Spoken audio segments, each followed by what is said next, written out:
Jai Hind children, welcome to the Hindi online classes. This is Anjana, your Hindi teacher. Hope you are all enjoying your online classes. Last week you have learned a poem named Dhwani. I made a promise to you in last week that I'll bring you a story in next class. This story is taken from your textbook Vasant Part 3. This story is written by Mr. Kamta Nath, who is well known for his short stories. The title of the story is Lakh Ki Chudiya. Lakh is a molten substance used for making bangles in olden times, and chudiyam is bangles. This story is about a man called Bedalu who made bangles for a living, and he followed barter system.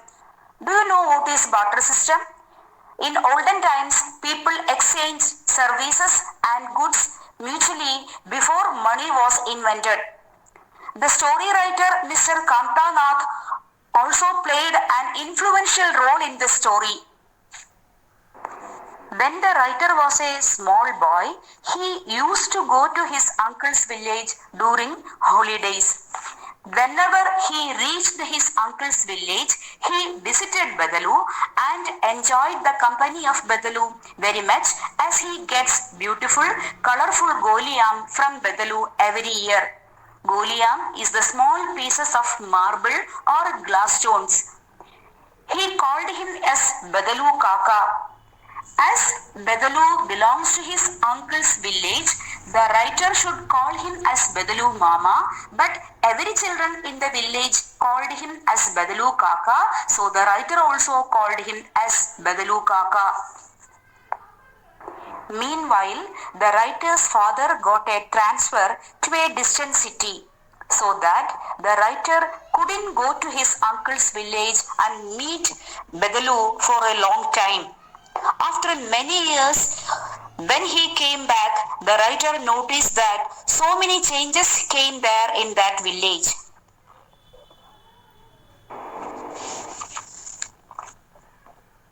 No one in the village is wearing Lakh Ki Chudiya.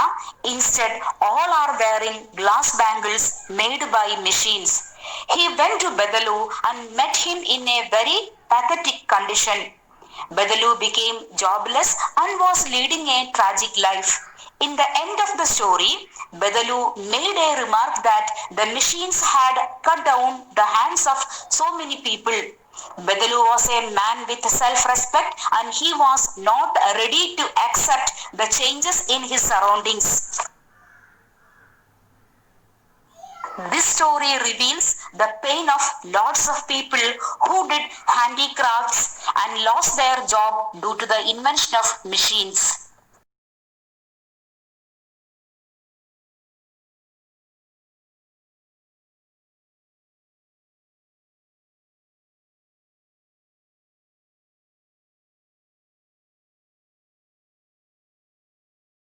Lakh की चूड़ियां। सारे गांव में बदलू मुझे सबसे अच्छा आदमी लगता था, क्योंकि वह मुझे सुंदर सुंदर लाख की गोलियां बना कर देता था। मुझे अपने मामा के गांव जाने का सबसे बड़ा चाव यही था कि जब मैं वहां से लौटता था तो मेरे पास ढेर सारी गोलियां होती, रंग बिरंगी गोलियां जो किसी भी बच्चे का मन मोह लें। वैसे तो मेरे मामा के गांव का होने के कारण मुझे बदलू को बदलू मामा कहना चाहिए था, परंतु मैं उसे बदलू मामा न कहकर बदलू काका कहा करता था, जैसा कि गांव के सभी बच्चे उसे कहा करते थे। बदलू का मकान कुछ ऊंचे पर बना था। मकान के सामने बड़ा सा सहन था, जिसमें एक पुराना नीम का वृक्ष लगा था। उसी के नीचे बैठकर बदलू अपना काम किया करता था। बगल में भट्ठी दहकती रहती, जिसमें वह लाख पिघलाया करता था। सामने एक लकड़ी की चौखट पड़ी रहती, जिस पर लाख के मुलायम होने पर वह उसे सलाख के समान पतला करके चूड़ी का आकार देता। पास में 4-6 विभिन्न आकार की बेलन नुमा मुंगेरियां रखी रहती, जो आगे से कुछ पतली और पीछे से मोटी होती। लाख को चूड़ी का आकार देकर वह उन्हें मुंगेरियों पर चढ़ाकर गोल और चिकना बनाता और तब एक एक कर पूरे हाथ की चूड़ियां बना चुकने के पश्चात वह उन पर रंग करता। बदलू यह कार्य सदा ही एक मचिए पर बैठकर किया करता था, जो बहुत ही पुरानी थी। बगल में ही उसका हुक्का रखा रहता, जिसे वह बीच बीच में पीता रहता। गांव में मेरा दोपहर का समय अधिकतर बदलू के पास बीतता। वह मुझे लला कहा करता और मेरे पहुंचते ही मेरे लिए तुरंत एक मचिया मंगा देता। मैं घंटों बैठे बैठे उसे इस प्रकार चूड़ियां बनाते देखता रहता। लगभग रोज ही वह 4-6 जोड़े चूड़ियां बनाता। पूरा जोड़ा बना लेने पर वह उसे बेलन पर चढ़ाकर कुछ क्षण चुपचाप देखता रहता, मानो वह बेलन न होकर किसी नववधू की कलाई हो। बदलू मनिहार था। चूड़ियां बनाना उसका पैतृक पेशा था और वास्तव में वह बहुत ही सुंदर चूड़ियां बनाता था। उसकी बनाई हुई चूड़ियों की खपत भी बहुत थी। उस गांव में तो सभी स्त्रियां उसकी बनाई हुई चूड़ियां पहनती ही थीं। आसपास के गांव के लोग भी उससे चूड़ियां ले जाते थे, परंतु वह कभी भी चूड़ियों को पैसों से बेचता न था। उसका अभी तक वस्तु विनिमय का तरीका था और लोग अनाज के बदले उससे चूड़ियां ले जाते थे। बदलू स्वभाव से बहुत सीधा था। मैंने कभी भी उसे किसी से झगड़ते नहीं देखा। हाँ, शादी विवाह के अवसरों पर वह अवश्य जिद पकड़ लेता था। जीवन भर चाहे कोई उससे मुफ्त चूड़ियां ले जाए, परंतु विवाह के अवसर पर वह सारी कसर निकाल लेता था। आखिर सुहाग के जोड़े का महत्व ही और होता है। मुझे याद है, मेरे मामा के यहाँ किसी लड़की के विवाह पर जरा सी किसी बात पर बिगड़ गया था और फिर उसको मनाने में लोहे लग गए थे। विवाह में इसी जोड़े का मूल्य इतना बढ़ जाता था कि उसके लिए उसकी घरवाली को सारे वस्त्र मिलते, ढेरों अनाज मिलता, उसको अपने लिए पगड़ी मिलती और रुपए जो मिलते सो अलग। यदि संसार में बदलू को किसी बात से चिढ़ थी तो वह थी कांच की चूड़ियों से। यदि किसी भी स्त्री के हाथों में उसे कांच की चूड़ियां दिख जाती तो वह अंदर ही अंदर कुढ़ उठता और कभी कभी तो 2-4 बातें भी सुना देता। मुझसे तो वह घंटों बातें किया करता।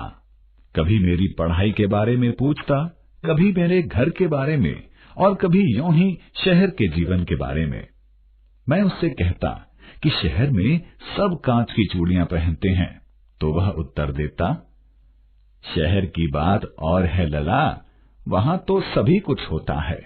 वहां तो औरतें अपने मर्द का हाथ पकड़कर सड़कों पर घूमती भी हैं और फिर उनकी कलाइयां नाजुक होती हैं ना।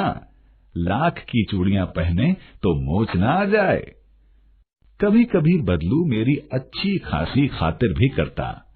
जिन दिनों उसकी गाय के दूध होता, वह सदा मेरे लिए मलाई बचा कर रखता और आम की फसल में तो मैं रोज ही उसके यहाँ से 2-4 आम खा आता। परंतु इन सब बातों के अतिरिक्त जिस कारण वह मुझे अच्छा लगता, वह यह था कि लगभग रोज ही वह मेरे लिए 1-2 गोलियां बना देता। मैं बहुधा हर गर्मी की छुट्टी में अपने मामा के यहाँ चला जाता और 1-आध महीने वहां रहकर स्कूल खुलने के समय तक वापस आ जाता। परंतु 2-3 बार ही मैं अपने मामा के यहाँ गया होऊंगा, तभी मेरे पिता की एक दूर के शहर में बदली हो गई और एक लंबी अवधि तक मैं अपने मामा के गांव न जा सका। लगभग 8-10 वर्षों के बाद जब मैं वहां गया तो इतना बड़ा हो चुका था कि लाख की गोलियों में मेरी रुचि नहीं रह गई थी। अतः गांव में होते हुए भी कई दिनों तक मुझे बदलू का ध्यान न आया। इस बीच मैंने देखा कि गांव में लगभग सभी स्त्रियां कांच की चूड़ियां पहने हैं। विरले ही हाथों में मैंने लाख की चूड़ियां देखी। तब एक दिन सहसा मुझे बदलू का ध्यान हो आया। बात यह हुई कि बरसात में मेरे मामा की छोटी लड़की आंगन में फिसलकर गिर पड़ी और उसके हाथ की कांच की चूड़ी टूटकर उसकी कलाई में घुस गई और उससे खून बहने लगा। मेरे मामा उस समय घर पर न थे, मुझे ही उसकी मरहम पट्टी करनी पड़ी। तभी सहसा मुझे बदलू का ध्यान हो आया मैंने सोचा कि उससे मिल आऊं, अतः शाम को मैं घूमते घूमते उसके घर चला गया। बदलू वहीं चबूतरे पर नीम के नीचे एक खाट पर लेटा था। नमस्ते बदलू काका, मैंने कहा। नमस्ते भैया। उसने मेरी नमस्ते का उत्तर दिया और उठकर खाट पर बैठ गया, परंतु उसने मुझे पहचाना नहीं और देर तक मेरी ओर निहारता रहा। मैं हूं जनार्दन काका, आपके पास से गोलियां बनवा कर ले जाता था। मैंने अपना परिचय दिया। बदलू फिर भी चुप रहा, मानो वह अपने स्मृति पटल पर अतीत के चित्र उतार रहा हो, और फिर वह एकदम बोल पड़ा। आओ आओ लला, बैठो, बहुत दिन बाद गांव आए। हाँ, इधर आना नहीं हो सका काका, मैंने बैठते हुए उत्तर दिया। कुछ देर फिर शांति रही।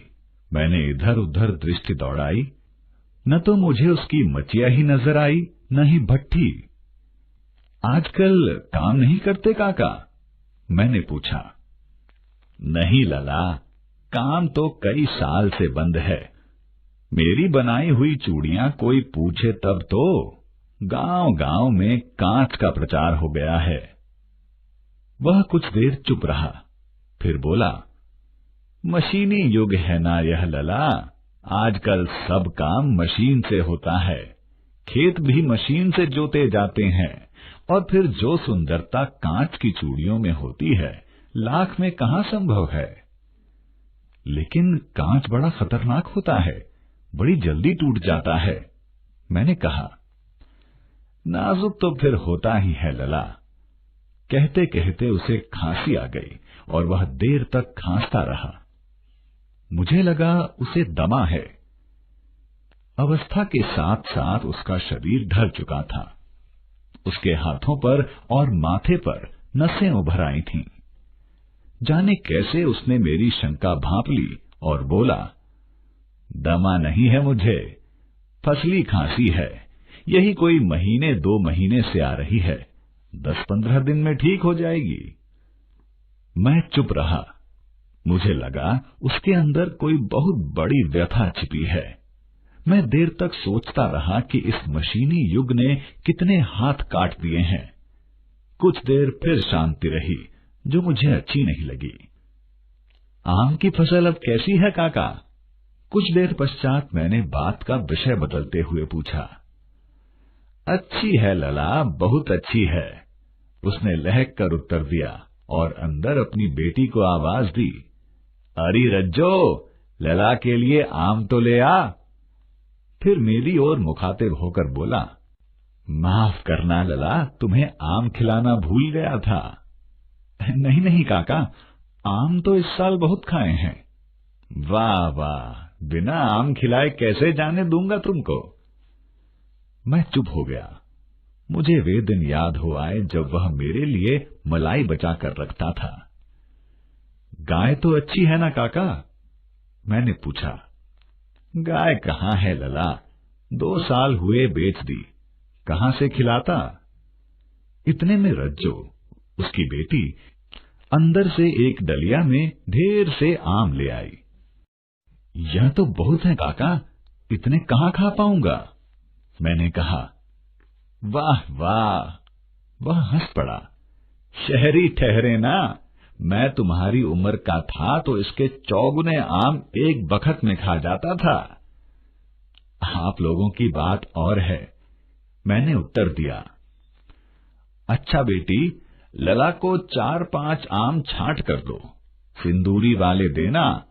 देखो लला कैसे हैं, इसी साल यह पेड़ तैयार हुआ है।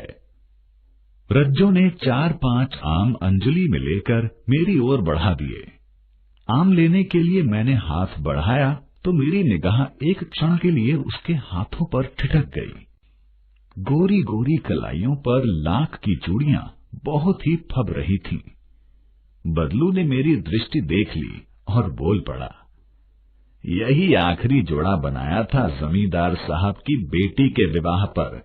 10 आने पैसे मुझको दे रहे थे, मैंने जोड़ा नहीं दिया, कहा शहर से ले आओ।